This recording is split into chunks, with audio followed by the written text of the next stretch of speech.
மெரிபா பன்னீர் soda. I trust மெரிபா.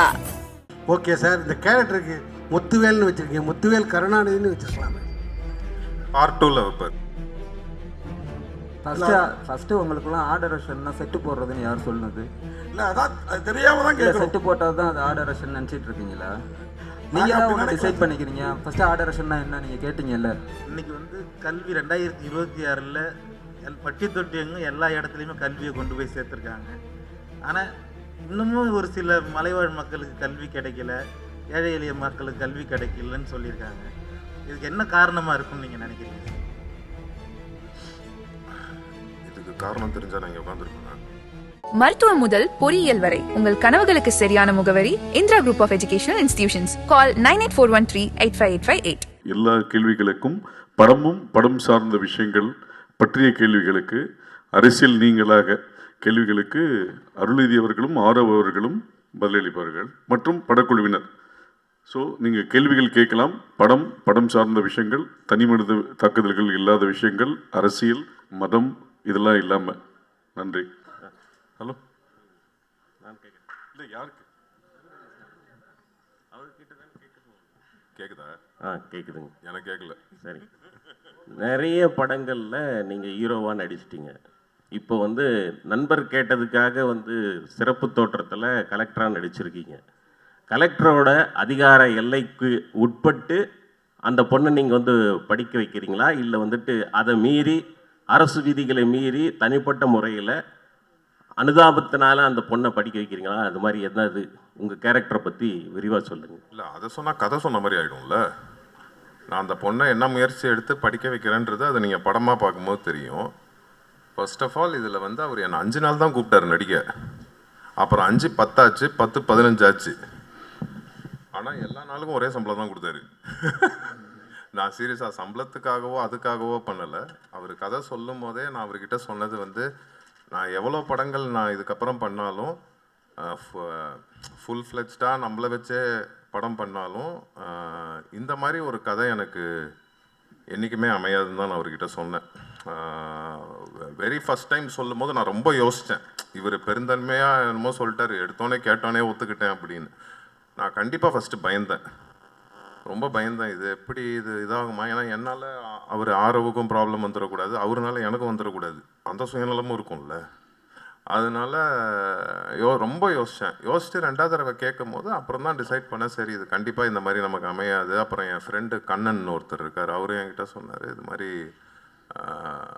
இது கண்டிப்பாக பண்ணுங்க, நமக்கு நல்ல பேர் தான் கிடைக்கும்னு. படம் பார்க்கும்போது எனக்கு ரொம்ப சந்தோஷமாக இருந்துச்சு. கரெக்டான ஒரு படத்தில் இருந்தோம். எனக்கு ஆக்சுவலாக சுகுமார் சார் தான் அடிக்கடி சொல்லுவார், சார் நல்ல பேர் வரும் சார், நல்ல பேர் வரும் சார்ன்னு. யார் சார், உங்களுக்கா சார்னு கேட்டேன். ஏன்னா விஷுவல் அவ்வளோ சூப்பராக இருந்துச்சு. அப்புறம் படம் பார்க்கும்போது அந்த நம்பிக்கை இருக்குது. இதில் நானோ ரம்யா பாண்டியனோ ஆரவோ ஹீரோயின் அப்படிலாம் கிடையாது. ஆக்சுவலாக அவங்க கிருத்திகா தான் இந்த படத்தில் எல்லாமே. அவங்கள சுற்றி தான் எங்கள் எல்லாரோட கதையும். அருள் சார், நீங்கள் இந்த படத்தில் நல்ல பேர் வரும்னு சொன்னீங்க. வம்சத்துலேருந்து எவ்வளோ படம் நடித்தா கூட இந்த பட தலைப்பில் தான் உங்கள் பேர் இருக்குது, அருள் அப்படின்னு, அருள்வான்னு. இது நீங்கள் வந்த பிறகு பேரை மாற்றினாங்களா, இல்லை முதலே வச்ச பிறகு உங்களை பேருக்கு தகுபடி கூப்பிட்டாங்க? நான் ஒரு நாள் ஃபுல்லாக இந்த டைட்டில் வேண்டான்னு அவர்கிட்ட அவர்கிட்ட டைட்டில் மாற்றுங்க நானும் இருக்கேன், இதே டைட்டிலாக வச்சிங்கன்னா சரி வருமானு. பட் அவருக்கு பொருத்தமாக பட்டுச்சு, அதை போய் நம்ம தடுக்கக்கூடாதுல்ல. சார் அருள்நிதி இது வேறு ஏதாவது சொல்ல வர்றாரு. நீங்கள் வந்ததே லேட், அவர் எங்கே இருக்காரு? நான் 9 மணிக்கு வந்தேன். படத்தில் அருள்வான் நீங்களா? கதையோட டைட்டில், என் படத்தில் என் பேர் முத்துவேல். இல்லை அருள்வான் அள்ளி கொடுக்குறவன் அப்படின்னு. ஆமாம், அதுக்கு இவர் சொல்லுவார் டைட்டில் வச்சாரு. நான் இது வான் தான் டைட்டில் வச்சோம். அதாவது வான்னா வானம் சார்ந்து மலை சார்ந்தது. அந்த டைட்டில் கிடைக்கல. இப்போ ஜென்ரலாகவே ஒரு ப்ளஸ்ஸிங்காக இருக்கும் அப்படின்றது தான் எல்லாத்துக்கும். அதனால் அருள்வான்னு சேர்த்து வச்சுக்கிட்டேன். அருள்வான், அது அவ்வளோதான். அருள் சார் எங்கே சார்? இங்கே எங்கே? ஐயோ சார், கோடம்பாக்கத்தில் வந்து அருள்வான்னா எல்லாருக்கும் தெரியும், அருள்நிதின்ட்டு. ஏன்னா பசங்களுக்கு வந்து ரொம்ப பிடிச்ச ஒரு நடிகர், அது இல்லாமல் எல்லாமே செய்வாங்க. இப்போ இந்த படம் டைட்டிலும் அதே மாதிரி ஒத்தி போகுது. ஆனால் இப்போ அதே படத்தில் அதே நெக்ஸ்ட் ஒரு படம் வந்து டிமாண்டி காலனி 3. ஸோ அப்படியே கான்ட்ராஸ்டாக இருக்காது. எப்படி நீங்கள் வந்து ஹேண்டில் பண்ணீங்க? எப்படி ஹேண்டில் பண்ணுறேன்னா, ஹேண்டில்னா என்னன்னா, அது வந்து ஒரு பேய் படம், இது வந்து ஒரு நல்லது செய்கிற ஒரு படம். ஸோ அதுலேருந்து எப்படி நீங்கள் மாறுபட்டுறீங்கன்னு?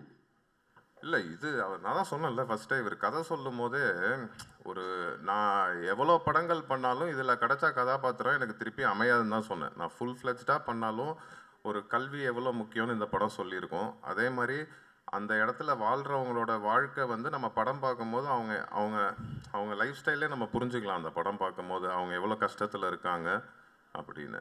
ஸோ அதனால தான் இதுக்கு என்ன இதுன்னு கேள்வி கேட்டால் எப்படி பதில் சொல்கிறது? கதாநாயகனா வந்து ஃபுல் ஃப்ளெஜ்ஜாக நடிக்கிறது சந்தோஷமான விஷயம். ஒரு டேரக்டர் வந்து ஒரு 5 நாள் ஸ்டோரி சொல்லும் போது உங்களுக்கு என்ன தோணுச்சு அந்த நேரத்தில்? அவர் 5 நாள் ஸ்டோரி சொல்லல, 5 நாள் வர 5 நாள் வர சொன்னார். ஓகே, உங்களுக்கு என்ன தோணுச்சு? பண்ணலாமா வேணாவா? நிறைய முடிவு எடுத்திருப்பீங்களா நைட்டு? இல்லை இவர் கொஞ்சம் குண்டக்க மட்டக்கான ஆள் தான். ஏன்னா என்னை ஆல்ரெடி தகராறுன்னு ஒன்று வச்சு எடுத்தார். அதனால எனக்கு என்னன்னா சீரியஸாகவே ஃபஸ்ட்டு ஒரு 5 நாள் தான் இருந்துச்சு. அதுக்கப்புறம் ஒரு 20 நாள் வந்திருப்பேன்னா ஆக்சுவலாக ஃபுல் படம் இருக்கேன். அது சொல்ல மாட்டேறாரு. நானும் ஆரும் அவங்க கிருத்திகா அப்புறம் இவங்க எல்லாரும் ஃபுல் படம் இருக்காங்க. கேள்வி next sir. Hero sir, Arulnithi sir வணக்கம். இதுக்கு நாங்கள் பேசவே செஞ்சுருப்பேன். நீங்கள் தான் பேசணும் சார். மாசான ஹீரோவாக பல படங்கள் பண்ணிட்டீங்க.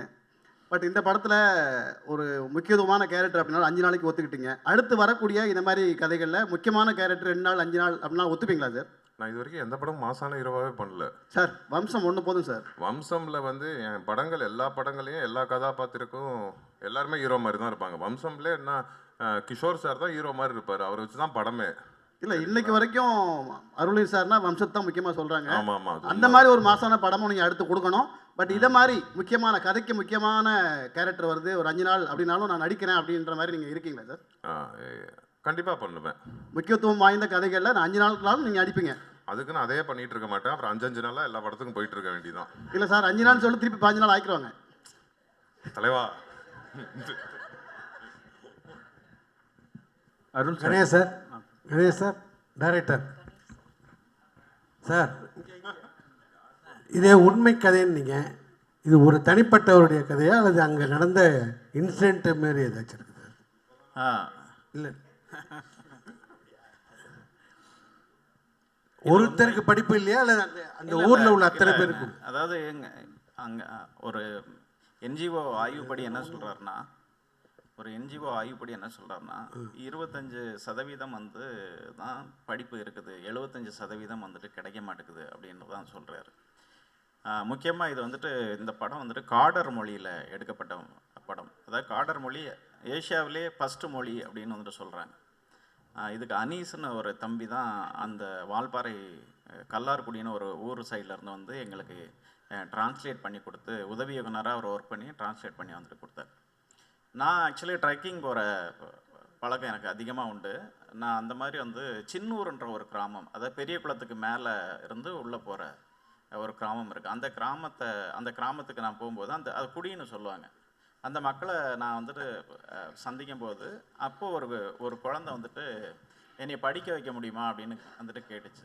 என்ன பிரச்சனை அப்படின்னு கேட்கும்போது அவங்களோட பிரச்சனையை சொன்னாங்க. என்னென்னா 3 மாதம் காட்டாற்று வெள்ளம் வரும், இதை கிராஸ் பண்ண முடியாது, ஃபஸ்ட்டு சிக்னல் கிடையாது, அதனால் அடிப்படை வசதிகள் எதுவும் இல்லை, ரோடு இல்லை, இந்த மாதிரியான பிரச்சனைகள்லாம் நிறைய இருக்குது அவங்களுக்கு. ஸோ அப்போ நான் ஒரு வீடியோ கிளிப் பண்ணி ஒரு பத்திரிக்கைக்கு வந்துட்டு நான் அனுப்பிச்சேன். அதை உடனே இம்மிடியேட்டாக வந்துட்டு ப்ரெஸ் ஆச்சு, இது பப்ளிஷ் ஆச்சு. பப்ளிஷ் ஆனதுக்கப்புறம் அங்கே இருக்கிற கலெக்டர் என் லைனுக்கு வந்தார். இந்த வில்லேஜ் எங்கே இருக்குது அப்படின்னு வந்துட்டு கேட்டாங்க. ஸோ அவருக்கே அது சரியாக தெரியலை. அதுக்கப்புறம் நான் ஒரு அட்ரஸ் வந்துட்டு சொன்னேன். அப்புறம் இது தேனி மாவட்டத்திலேருந்து பேசின கலெக்டரு, இது பெரியகுளம் வந்துட்டு திண்டுக்கல் மாவட்டத்தை கனெக்ட் பண்ண போல. அதுக்கப்புறம் அங்கேருந்து எல்லாருமே அந்த குழந்தைய போய் பார்த்து அதுக்கான எஜுகேஷனை கொடுத்து இன்றைக்கி அந்த பொண்ணு வந்துட்டு அதை எஜுகேஷனை முடிச்சிருச்சு. இதனோட இன்ஸ்பயர் தான் அந்த கதை.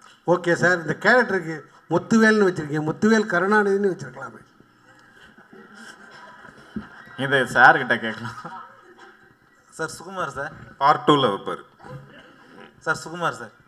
அருள் சார், எவ்வளோ அரசு போஸ்ட் இருந்தாலும் அந்த கலெக்டர் போஸ்ட் தான் ரொம்ப பெரிய போஸ்ட்டுமாங்க. சின்ன வயசுல நம்ம எல்லாரும் கலெக்டர் ஆகணும், இன்ஜினியர் ஆகுவாங்க. நிஜ வாழ்க்கையில் இப்போ உங்களுக்கு சின்ன வயசில் உங்களுக்கு பிடிச்ச கலெக்டர்னா யார் சொல்லுவீங்க? யாராவது இது இருக்கா சார்? அப்படி நிறைய பேர் இன்ஸ்பிரேஷன் இருக்காங்க, எவ்வளவோ கலெக்டர் இருக்காங்க. எல்லாருக்கிட்ட இருக்கிற ஒரு நல்ல விஷயத்தையும் ரசிக்க வேண்டிதான். ஆக்சுவலாக எங்கள் அக்காவுக்கு கலெக்டர் ஆகணுன்னு ரொம்ப ஆசையாக இருந்துச்சு. நான் எங்கள் அக்கா கிட்ட அதை சொன்னேன், அது நான் இந்த படத்தில் நிறைவேற்றிட்டேன் பாரு, உனக்கு ரொம்ப பிடிக்கும் அப்படி. எங்கள் அக்கா ரொம்ப ட்ரை பண்ணாங்க ஆக்சுவலாக. சார் ஆரோ சார், உங்களுக்கு சார் லால்குடி இளையராஜா சார், நீங்கள் பேசுகிறப்ப ஏதாவது கேள்வியை கேட்டால் பதில் சொல்லுவேன். நீங்கள் மலை சார்ந்த இடமே நல்ல இயற்கையான இடம், ரொம்ப அழகாக இருக்கும். நீங்கள் அங்கே என்ன செட்டு போயினா நீங்கள் விருதுலாம் பல விருது வாங்கினவர், இந்த படத்துலேயும் உங்களுக்கு விருது இருக்கும், உங்களுக்கும் சுகுமாருக்கும் கண்டிப்பாக இருக்கும். ஃபஸ்ட்டு உங்களுக்குலாம் ஆர்டரேஷன்னா செட்டு போடுறதுன்னு யார் சொன்னது? இல்லை அதான் அது தெரியாமல் தான் கேட்குறேன். செட்டு போட்டால் தான் அது ஆர்டரேஷன் நினச்சிட்டு இருக்கீங்களா? நீங்கள் தான் ஒன்று டிசைட் பண்ணிக்கிறீங்க. ஃபஸ்ட்டு ஆர்டரேஷன்னா என்ன நீங்கள் கேட்டீங்கல்ல, கொஸ்டின் கேட்டிருக்கீங்கல்ல. ஆமாம், செட்டு போட்டால் தான் ஆர்டரேஷன். சார் நானும் பேசிக்காக ஒரு ஓவியம் தான், 10வது முடிச்சுட்டு வந்து ஓவிய கல்லூரியில் இடம் கிடைக்காம தான் பத்திரிகையாளராக மாறினேன். அதுக்கப்புறம் எனக்கு இடம் கிடைச்ச பையன் அப்புறம் பத்திரிகைக்காரங்களா ஒரு ஓவியனா இருந்துட்டு அந்த கேள்வி கேட்கக்கூடாது இல்லை. இப்போ ஆர்டரேஷன் லைக் ஒரு களம், அந்த களம் எங்களுக்கு மாட்டியிருக்கப்ப எப்படி சார்? ஒரே நிமிஷம், கேள்விங்கிறது என்ன சார்ந்து இல்லை, என் மூலியமா மக்களுக்கான விளக்கம். அவங்க இதை இவ்வளோ அளவுக்கு நாலேஜாக இருக்க மாட்டாங்க, உங்க அளவுக்கு குறைஞ்சபட்சம் எல்லா ஆர்டர்ஸுமே அப்படியே கேட்டுட்டு இருக்கீங்க. மேஸ்திரி கூட ஏதோ ரீப்பர்ஸில் செட்டு போட்டுக்கிட்டே இருப்பாங்க அப்படின்னு படம் ஃபுல்லாக ஒர்க் பண்ணுற எல்லா ஃப்ரேம்ஸ்லையும் ஆர்டரேஷனோட பங்கீடு இருக்குது. நாங்கள் இருக்கோம் இல்லை அப்படிங்கிறது இல்லை, நாங்கள் லொக்கேஷன் பார்க்குறோம், அந்த லொக்கேஷனில் தான் அந்த கதை நடக்குது அப்படிங்கிறத டிசைட் பண்ணுறோம். கதையோட களத்தை நாங்கள் தான் ஆராய்ஞ்சு அந்த இடத்துக்கு கூட்டிகிட்டு போகிறோம் எல்லா ஆர்டிஸ்ட்டையும். ஸோ செட்டு போட்டால் தான் ஏதாவது ஒன்று ப்ளைவுட் வச்சு மேக் பண்ணால் தான் அப்படின்னு நினச்சிட்டு இருக்கக்கூடாது. கதைக்குள்ளே ஃபுல்லாக இருக்கும். ஈச் அண்ட் எவ்ரி ஃப்ரேமில் ப்ரொடக்ஷன் டிசைனிங் இருக்குது. அது என்ன கலர் ஸ்கீமில் போகலான்னு டிஸ்கஸ் பண்ணுறோம். கேமராமேன் கூட என்ன லைட் அப்பில் எடுக்கலான்னு டிஸ்கஸ் பண்ணுறோம். ஸோ கதை ஃபுல்லாக ஆராய்ஞ்சிகிட்டு இருக்கோம். நீங்கள் ஏதோ செட்டு போடுறது அதனால கதை இது போய் ஏதோ மலையிட்ட நின்னா நாங்கள் என்ன பண்ண போகிறோம் அப்படின்னு கொஸ்டின் கேட்டுட்டு இருக்கக்கூடாது அப்படிங்கிறது என்னோட தாழ்மையான வேண்டுகோள். இனிமேலாவது இந்த கொஸ்டின்ஸ் இது மாதிரி கொஸ்டின்ஸ் ஆர்டர் கேட்கறது விளக்கம் கிடைச்ச பிறகு தான் எனக்கே அது தெரியுது. அப்போ மக்களும் இதுக்கப்புறம் தெரிஞ்சுப்பாங்கிறதுக்கு தான் இந்த கேள்வி. நன்றி. இதை போஸ்ட் பண்ணீங்கன்னா கரெக்டாக போஸ்ட் பண்ணி நான் கரெக்டாக கொண்டு போய் சேர்த்தீங்கன்னா ஆர்டர்ஸ் அந்த மலையில் என்ன செட்டு போடுறீங்க, அங்கே தெருவில் எடுக்கிறப்போ உங்களுக்கு என்ன வேலைன்னு கேட்காம இருப்பாங்க ஆடியன்ஸு. நீங்கள் தான் அதை கரெக்டாக கொண்டு போய் அப்போ ரீச் பண்ணணும். ஸோ தெரிஞ்சுக்குவாங்கல்ல மக்கள். ஃபிலிம் மேக்கிங்னா ஒவ்வொருத்தவங்களுக்கும் ஒவ்வொரு பார்ட் இருக்குது, அதில் எவ்வளோ இம்பார்ட்டன்ட் என்னென்ன பார்ட்டில் இருக்குது அப்படிங்கிறத மக்கள் எந்த அளவுக்கு ரீச் பண்ணுறாங்களோ அப்போ தான் கலை வடிவம் கொண்டு போய் அவங்களுக்கு போய் ரீச் ஆகும். நன்றி. நன்றி சார். அருள்வந்தி சார், இன்னைக்கு கல்வி 2026 பட்டி தொட்டி எங்கும் எல்லா இடத்துலையுமே கல்வியை கொண்டு போய் சேர்த்துருக்காங்க. ஆனால் இன்னமும் ஒரு சில மலைவாழ் மக்களுக்கு கல்வி கிடைக்கல, ஏழை எளிய மக்களுக்கு கல்வி கிடைக்கலன்னு சொல்லியிருக்காங்க. இதுக்கு என்ன காரணமாக இருக்குன்னு நீங்கள் நினைக்கிறீங்க சார்? இதுக்கு காரணம் தெரிஞ்சால் நான் இங்கே உட்காந்துருப்பேன், நெஜ கலெக்டராக இருக்க மாட்டேன். அந்த கஷ்டத்தை தான் இந்த படத்தில் சொல்லியிருக்கோம். ஸோ இப்போ நிறைய இடத்துல நிறைய பேர் அதை செஞ்சுட்டு வராங்க. இதுவும் பேஸ்ட் ஆன் ட்ரூ ஸ்டோரி தான். இது உண்மையாகவே எங்கே நடந்தது, எந்த கலெக்டர் அதை செஞ்சார், எந்த ஊரில் நடந்துச்சு, அங்கே பேசிகிட்டு இருக்காரு. இங்கே பாருங்கள், முக்கியமான கேள்வி அது எல்லாமே இவர் சொல்லியிருக்காரு. அதை கேளுங்க, அதை ஒரு தடவை கேளுங்க. நிறைய பேர் ட்ரை பண்ணுறாங்க. இன்னும் இப்போ எல்லா இடத்துலையுமே இப்படி இருக்குன்னு நம்ம சொல்ல முடியாது. எல்லா இடத்துலையுமே கல்வி போய் ரீச் ஆயிடுச்சு. இவர் தான் சொன்னார், இன்னும் 20% இடத்துல, ஆமாம், அது 25% இருந்து இன்னும் கம்மியாக இருக்கும். சீக்கிரம் இன்னும் கம்மியாகிடும் நம்புவோம். இதுதான் நீங்கள் சொல்லுங்கள், அந்த பேஸ்ட் ஆன் ட்ரூ ஸ்டோரியில் அது சார். இப்போ ஒவ்வொரு நாங்கள் எல்லா மலை கிராமத்துக்குள்ளரையும் போகல, இது கொஞ்சம் ஸ்டடி பண்ணும்போது, இந்த கதையை ஸ்டடி பண்ணும்போது ஒரு குறிப்பிட்ட ஒரு 10 கிராமங்களுக்குள்ளார போனோம். சில குழந்தைங்கள் ஒரு 20 கிலோமீட்டர் இல்லை, ஒரு சில குழந்தைகள் ஒரு 20 கிலோமீட்டர் தாண்டி தான் ஸ்கூலுக்கு போகிறாங்க.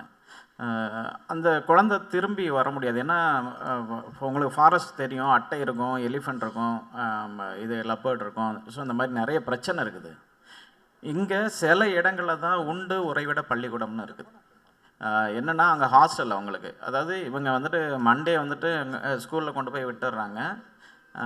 சாட்டர்டே அந்த குழந்தைங்கள ரிட்டர்ன் அந்த பேரண்ட்ஸ் போய் கூட்டிகிட்டு வராங்க. இதில் இந்த சம்பவத்தில் இந்த குடும்பங்களுக்குள்ளார இந்த சொந்தங்களுக்குள்ளார ஏதாவது ஒன்று நடந்தால் அந்த குழந்தைங்களுக்கு எதுவுமே தெரியறது கிடையாது. இதனோட வலி ஒரு பெரிய வலியாகவே இருந்துக்கிட்டு இருக்குது. ஏன் 20 கிலோமீட்டர் போகணும், ஏன் இந்த இடத்துக்குள்ளார இன்னும் பள்ளிக்கூடம் வரலன்னா அங்கே அடிப்படை வசதிகள் இல்லை. அங்கே வந்துட்டு ஒரு டீச்சர் வந்துட்டு இங்கேருந்து போகணுன்னா டிரான்ஸ்போர்ட் வேணும், வேவ் இருக்கணும். ஸோ அவங்க அனிமலை சமாளித்து போகணும். இங்கே கீழே இருந்து தரைத்தளத்துலேருந்து நீங்கள் காட்டுக்குள்ளார போகணுன்னா மினிமமாக 15 கிலோமீட்டர் மேலே போகணும்.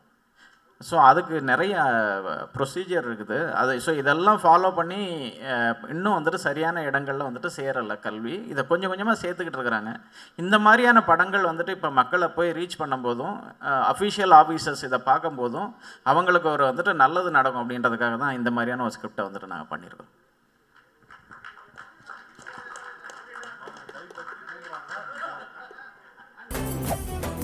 மெரிபா பன்னீர் சோடா. ஐ ட்ரஸ்ட் மெரிபா. மருத்துவம் முதல் பொறியியல் வரை உங்கள் கனவுகளுக்கு சரியான முகவரி Indira group of educational institutions. Call 9841385858.